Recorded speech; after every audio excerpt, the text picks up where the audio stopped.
السلام علیکم دوستو، آج میں کامران خان کے ساتھ آپ کے ساتھ 3 سیاسی موضوعات پہ گفتگو کروں گا۔ سب سے پہلے مشہور صحافی ارشد شریف کی شہادت پر، دوسرے نمبر پر سپریم کورٹ پہ ججوں کی تعیناتی، اور تیسرے نمبر پر ہم بات کریں گے انشاءاللہ پنجاب اسمبلی کے 4 ماہ سے جاری رہنے والے اجلاس پر۔ تو پہلے شروع کرتے ہیں ارشد شریف کی شہادت پر۔ اللہ تعالیٰ مرحوم ارشد شریف کو اعلیٰ درجات عطا کرے۔ بہت ہی نیک اور اچھے صحافی تھے، اور صحافی برادری میں انہوں نے بڑا نام کمایا تھا۔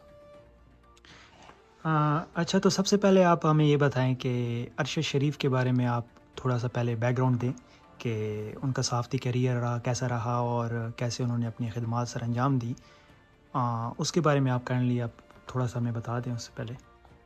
ارشد شریف پچھلے 2 دہائیوں سے بہت اچھے طریقے سے مختلف ٹی وی چینلز پہ کام کرتے رہے ہیں، لیکن آخر میں اب بیرون ملک جانے سے پہلے ایئر وائی کے ساتھ کام کر رہے تھے، اور ظاہر ہے وہ اپنے اس کی وجہ سے تبصروں کی وجہ سے، بے لاگ تبصروں کی وجہ سے بہت سے لوگوں کے ناپسندیدہ بھی تھے، لیکن سیاسی اختلافات یا اپنی سوچ کو ایک طرف رکھ کے ان کی سوچ سے اختلاف کیا جا سکتا ہے، لیکن ان کی صحافت میں کوئی کمی نہیں تھی، اور وہ بڑے اعلیٰ پائے کے صحافی تھے۔ میں تو یہ کہوں گا کہ وہ ان کی ناگہانی موت سے پاکستان کے صحافتی حلقوں کو اور جمہوریت دوستوں کو نقصان پہنچا ہے۔ اچھا، میڈیا میں جیسے کہ خبریں آ رہی ہیں تو مختلف رائے پائی جا رہی ہیں ناظرین میں ان کی اس حادثاتی موت کہہ لیں یا شہادت جس طرح سے ہوئی ہے، تو اس کی وجہ سے بارے سے مختلف جو ہے وہ بیانیے سامنے آ رہے ہیں۔ تو آپ اس حوالے سے کیا کہتے ہیں؟ آپ کے پاس کیا نیوز ہے اس بارے میں، یا کون سی بات کو سچ مانا جائے اس حوالے سے؟ میرے خیال میں ایک بڑا طبقہ پاکستان سے باہر بیٹھا ہوا ہے، جو جن میں اکثریت ایسے لوگوں کی ہے جنہوں نے بیرون ملک اسائلم لی، اور اسائلم یہ لوگ جب لیتے رہے ہیں تو پاکستان کو بدنام کر کے، پاکستان پہ الزامات لگا کر یہ وہاں پہ اسائلم لیتے رہے ہیں۔ تو ان لوگوں کا ایک طبقہ ہے جب انہیں موقع مل جاتا ہے تو یہ کوئی وقت ضائع نہیں کرتے اور پاکستان کے خلاف پروپیگنڈا شروع کر دیتے ہیں۔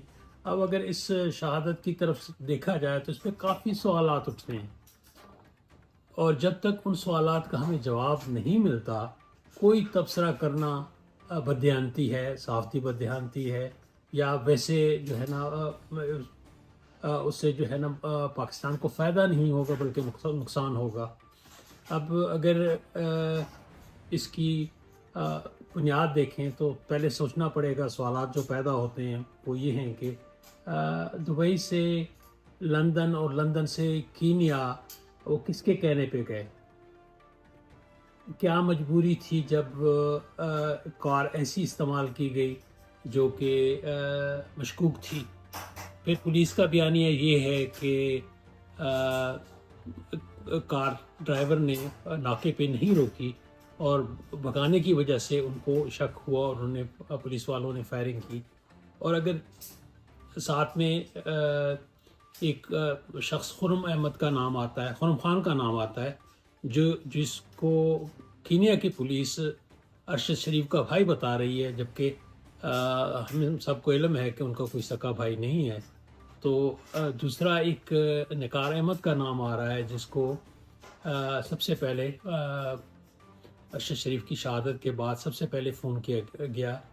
اس طریقے سے جو یہ دونوں حضرات جو ہیں یہ پراپرٹی ڈیولپر ہیں۔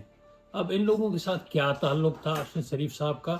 اور جبکہ ڈرائیور جو اس حادثے میں زخمی ہوا، اس نے بیان دیا ہے کہ ارشد شریف ڈیولپر تھے اور میں ان کو سائٹ دکھانے کے لیے لے کے جا رہا تھا۔ تو یہ سارے سوالات ہیں، جب تک ان سوالات کا جواب نہیں ملتا کوئی بھی جو ہے تجزیہ کرنا بہت مشکل کام ہے۔ اور قتل اگر کی پلاننگ ہوتی ہے تو وہ اس ایک دم سے نہیں ہوتی. جو بندہ کہیں رہ رہا ہوتا ہے تو اس کی ہفتوں پہلے دیکھی ہوتی ہے, اس کے آنے جانے کے راستے دیکھے جاتے ہیں, اور پھر اس کے مطابق جو ہے نا وہ قاتل یا چور جو ہے پلان کر کے اپنی کارروائی کرتے ہیں.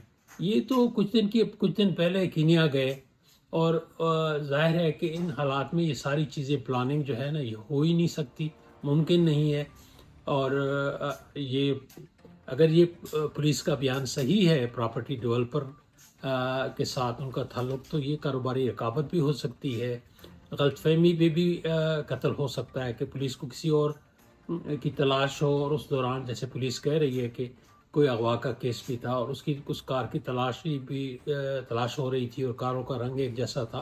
تو یہ بہت سارے اتفاقات جو ہے اس معاملے میں اکٹھے ہیں, تو جب تک ان کا پتہ نہیں چلتا تو ہم اس کے متعلق کوئی رائے قائم نہیں کر سکتے. اچھا، تو ایک اور بات بھی جو ناقدین کی طرف سے کہی جا رہی ہے کہ حکومت نے، پاکستانی حکومت جو موجودہ حکومت ہے، انہوں نے دبئی کی یا یونائٹڈ عرب ایمریٹس کی جو حکومت ہے اس پہ دباؤ ڈالا کہ آپ صحافی جو ہیں ارشد شریف مرحوم ان کی پاکستان واپسی کی راہ ہموار کریں. تو اس سلسلے میں کہا جا رہا ہے کہ یو اے ای کی جو گورنمنٹ ہے اس کی طرف سے کافی پریشر تھا، اور انہوں نے 24 سے 48 گھنٹے کی ڈیڈ لائن دی تھی ارشد شریف کو کہ آپ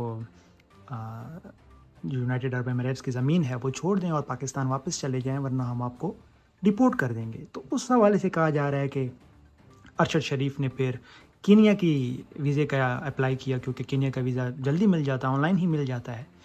تو اس حوالے سے بھی جو ناقدین ہیں جو یہ سمجھتے ہیں کہ حکومت کی اس میں انوالومنٹ ہے، تو وہ یہ سمجھتے ہیں کہ انہوں نے مجبور کیا ارشد شریف کو کہ وہ کینیا جائے. اگر وہ مجبور نہ کرتے تو وہ دبئی میں ہی رہتے، شاید ان کی جان بچ سکتی تھی. اس حوالے سے آپ کا کیا رویہ ہے؟ یہ اس قسم کا کوئی پہلا کیس نہیں ہے. اس سے پہلے حامد بیر بھی اسی طریقے سے پاکستان سے باہر جا کر دبئی سے جیو کے لیے کام کرتے رہے ہیں اور چینل بھی چلتا رہا ہے. اور باقی صحافی بھی کچھ صحافی آج کل امریکہ میں بیٹھے ہوئے ہیں، کچھ صحافی دوسرے ممالک میں بیٹھے ہوئے ہیں. تو یہ تو دیکھیں صحافیوں پہ بندشیں تو ہر دور میں ہوتی ہیں، رہتی ہیں، لیکن اس کا نتیجہ کبھی یہ نہیں نکلتا کہ حکومت اتنا بڑا کام کر لے کہ کسی صحافی کو کے قتل میں ملوث ہو جائے. تو اس قتل کے یا حادثے کے بہت سارے امکانات ہو سکتے ہیں. تو ملک کی بہتری اسی میں ہے کہ اس وقت تک کوئی بھی حتمی بات نہ کی جائے جب تک اس پہ پولیس تفتیش نہیں ہو جاتی، کیونکہ اس سے پاکستان کو نقصان ہو سکتا ہے. کوئی بھی حکومت اتنا بڑا اقدام نہیں کر سکتی کہ صحافی کو کسی صحافی کو اور نامور صحافی کو بیرون ملک قتل کا بندوبست کرے. اور ہمیں سعودی عرب کی مثال ہمارے سامنے ہے کہ سعودی عرب کی حکومت کتنی مشکلات کا شکار رہی ہے اس سلسلے میں. تو آپ سمجھتے ہیں کہ حکومتی سطح پہ ایک غیر جانبدار تحقیقات ہونی چاہیے اس معاملے پہ؟ میں نہیں سمجھتا حکومت کا اس میں کوئی کام نہیں ہے. جو بھی کام ہے وہ کینیا کی حکومت نے کرنا ہے، اور وہی وہاں سے جو تحقیقاتی رپورٹ آئے گی وہی ہم اس پہ اعتراض کر سکتے ہیں. ہم کہہ سکتے ہیں کہ عالمی تحقیقاتی ایجنسی بن جائے، لیکن یہاں کی حکومت کوئی تحقیقات اس پہ نہیں کر سکتی، کیونکہ وہ کینیا کے معاملات پہ کیسے مداخلت کر سکتے ہیں. اچھا، اب ہم بڑھتے ہیں اپنے دوسرے معاملے کی طرف. سپریم کورٹ میں جو ججز کی تعیناتی ہوئی ہے اس پہ کافی شور اٹھ رہا ہے. مسلم لیگ نون کے اپنے جو کارکنان ہیں وہ اس پہ کافی نالاں نظر آتے ہیں اور کافی انہوں نے ناراضگی کا اظہار کیا اس ایشو پہ. تو آپ کا اس پہ کیا خیال ہے، اور پی ایم ایل این کے فیوچر پہ کیا امپیکٹ رکھتی ہے؟ میرے خیال میں یہ بالکل ہی غیر دانشمندانہ فیصلہ ہے، اور اس سے جو مسلم لیگ کے دیرینہ ورکر ہیں ان کو کافی صدمہ ہوا ہے، اور ان کو اپنی قیادت سے ایسی توقع ہرگز نہیں تھی کہ وہ ایسے معاملات کریں. اور اپنے جیسے مسلم لیگی ورکر عموماً پی ٹی آئی کے ورکرز کو یہ طعنہ دیتے تھے کہ ان کو ٹرک کی بتی کے پیچھے لگا دیا جاتا ہے اور بعد میں خان صاحب جو ہیں یو ٹرن لے لیتے ہیں. لیکن یہ کام پچھلے 6 ماہ سے اب مسلم لیگ کی قیادت نے شروع کر دیا ہے کہ جو بات کرتے ہیں اس سے پیچھے ہٹ جاتے ہیں اور یو ٹرن لے لیتے ہیں. اور اس سے میری جتنی بھی آج مسلم لیگ کی ورکر سے بات ہوئی ہے سب اس بات پہ نالاں ہیں اور وہ دلی افسوس کا اظہار کر رہے ہیں. اچھا تیسرا، اب ہم اپنے تیسرے ایشو کی طرف جاتے ہیں کہ پنجاب اسمبلی کا جو 4 ماہ سے رواں اجلاس ہے اس بارے میں آپ کی کیا رائے ہے؟ پنجاب اسمبلی کا اجلاس 4 ماہ سے چل رہا ہے اور یہ بڑے اچنبھے کی بات ہے کہ کوئی قانون سازی بھی اس دوران میں نہیں ہو رہی ہے. تو ایک دن جب پنجاب اسمبلی کا اجلاس ہوتا ہے تو پنجاب اسمبلی کے جو ورکر ہیں ان کو 7 گھنٹے کا اوور ٹائم ملتا ہے. تو 400 دن سے یہ 4 ماہ سے یہ اجلاس جاری ہے. تو اس اجلاس میں آپ دیکھیں کہ ملک کو مالی طور پہ کتنا نقصان ہو رہا ہے اور اس کے بدلے میں مل کے آ رہا ہے. 4 ماہ سے لگاتار ان کو ڈبل اوور ٹائم ملازمین کو مل رہا ہے. مراد جو ہے نا ارکان اسمبلی کو مل رہی ہیں اور ان کو شاید یہ خدشہ ہے کہ اگر ہم معطل کر دیں اجلاس اور یا اجلاس ختم کر دیں تو یہ نہ ہو کہ کہیں گورنر جو ہے نا وہ شو آف پاور کا وہ تقاضا کر دیں. اور اس خوف سے یہ اجلاس لمبا کا دورانیہ جو ہے بڑھتا جا رہا ہے. لیکن اس سے ملک کا فائدہ نہیں ہو رہا اور ملک کو ہر لحاظ سے اس کا نقصان ہو رہا ہے. اچھا تو آج کے ویڈیو میں ہمارے یہی 3 بنیادی پوائنٹس تھے جس کو ہم نے ڈسکس کیا. تو مزید ویڈیوز کے لیے ہمارا چینل سبسکرائب کریں اور بیل آئیکن کو ضرور دبائیں تاکہ ہماری آنے والی اپڈیٹس بھی آپ کو ملتی رہیں. تو جی مزید کچھ آپ اس میں ایڈ کرنا چاہیں گے؟ اس وقت تک کے لیے خدا حافظ.